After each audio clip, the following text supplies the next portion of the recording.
ഒക്കെ നമ്മൾ E O Q already പഠിച്ചതാണ്. നമുക്ക് ഇ ഒ ക്യുവിൻ്റെ പ്രോബ്ലംസ് നോക്കാം. എന്താണ് എക്കണോമിക് ഓർഡർ ക്വാണ്ടിറ്റി എന്ന് വെച്ചാൽ നമ്മൾ ഓൾറെഡി പഠിച്ചിട്ടുള്ളതാണ്. എന്താണ് നമ്മൾ optimum quantity of materials purchase ചെയ്യുന്നത്. ഒപ്റ്റിമം ക്വാണ്ടിറ്റി എന്ന് വെച്ചാൽ എന്താണ്, നമ്മൾ മിനിമം പ്രൈസിൽ എന്താണ് optimum quantity of materials purchase ചെയ്യുന്നതാണ് എക്കണോമിക് ഓർഡർ ക്വാണ്ടിറ്റി എന്ന് പറയുന്നത്.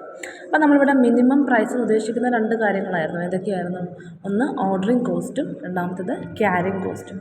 മിനിമം കോസ്റ്റിൽ ഒപ്റ്റിമം ക്വാണ്ടിറ്റി ഓഫ് മെറ്റീരിയൽസ് ഒരു പർട്ടിക്കുലർ ടൈമിൽ നമ്മൾ പർച്ചേസ് ചെയ്യുന്നുണ്ടെങ്കിൽ അതിനെയാണ് നമ്മൾ എക്കണോമിക് ഓർഡർ ക്വാണ്ടിറ്റി എന്ന് പറഞ്ഞത്. അതിൻ്റെ പ്രോബ്ലംസ് നോക്കാം. Calculate economic order quantity from the following information. ഇപ്പോൾ നമുക്ക് തന്നേക്കുന്നത് കൺസംഷൻ തന്നിട്ടുണ്ട്, ഓർഡറിങ് കോസ്റ്റ് തന്നിട്ടുണ്ട്, ക്യാരിങ് കോസ്റ്റ് തന്നിട്ടുണ്ട്. അപ്പോൾ നമുക്ക് എല്ലാം തന്നെ കോസ്റ്റിൽ തന്നിട്ടുണ്ട്. അപ്പോൾ നമ്മൾ എങ്ങനെയാണ് ഇ ഒ ക്യു കണ്ടുപിടിക്കുന്നത്? നമുക്കറിയാം E O Q is equal to √2CO divided by I. C എന്ന് പറഞ്ഞാൽ കൺസംഷനാണ്, ഓർഡറിങ് കോസ്റ്റാണ്, ഐ ക്യാരിങ് കോസ്റ്റാണ്. ഇത് മൂന്നും എന്താണ് ഈ ക്വസ്റ്റിൽ തന്നിട്ടുണ്ട്. ഓർഡറിങ് കോസ്റ്റ് തന്നിട്ടുണ്ട്, ക്യാരിങ് കോസ്റ്റ് തന്നിട്ടുണ്ട്, കൺസംഷനും തന്നിട്ടുണ്ട്. അപ്പോൾ നമുക്ക് നേരിട്ട് ആ ഇക്വേഷൻ അപ്ലൈ ചെയ്താൽ മതി. Okay, C is equal to 6000, O is equal to 15, I is equal to 0.5. അപ്പോൾ നേരിട്ട്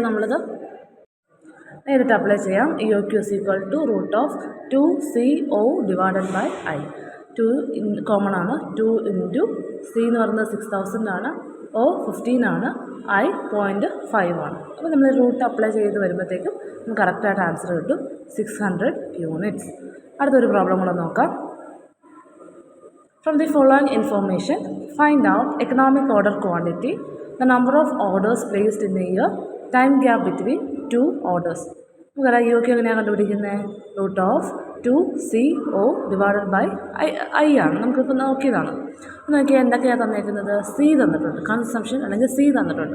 സി തന്നേക്കുന്നത് എങ്ങനെയാണ്? പെർ മന്തിലാണ് തന്നേക്കുന്നത്. നമുക്ക് വേണ്ടത് എങ്ങനെയാണ്? ആനുവലി ആണ്. അപ്പോൾ മന്തിലി തന്നേക്കുന്ന കാര്യങ്ങൾ ആനുവലി ആയിട്ട് കൺവേർട്ട് ചെയ്യാൻ നമുക്കറിയാം. എന്താണ്? ഇൻറ്റു 12 ഇട്ടാൽ മതി. പിന്നെ ബൈയിങ് കോസ്റ്റ് പെർ ഓർഡറിങ് കോസ്റ്റാണ് 20. പിന്നെ price per unit, manufacturing cost per unit, ഒരു യൂണിറ്റിന് 100 റുപ്പീസാണ്.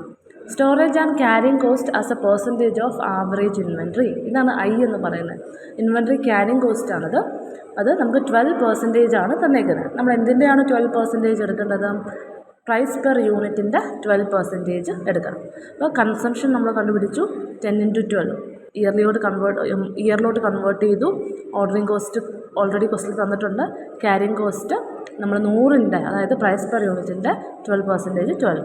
ഇത് മൂന്നും കൂടെ അപ്ലൈ ചെയ്യുമ്പോൾ നമുക്ക് എന്ത് കിട്ടും? ആ റൂട്ട് അപ്ലൈ ചെയ്യുമ്പോഴത്തേക്ക് നമുക്ക് ഇ ഒ ക്യു കിട്ടും. രണ്ടാമത് നമ്മളോട് കാണാൻ പറഞ്ഞേക്കുന്നത് എന്താണ്?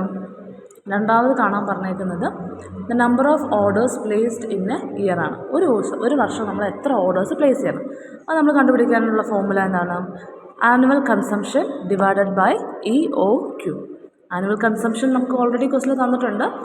എത്രയാണ്? 120 യൂണിറ്റാണ്. ഇ ഒ ക്യു നമ്മളിപ്പോൾ കണ്ടുപിടിച്ചു.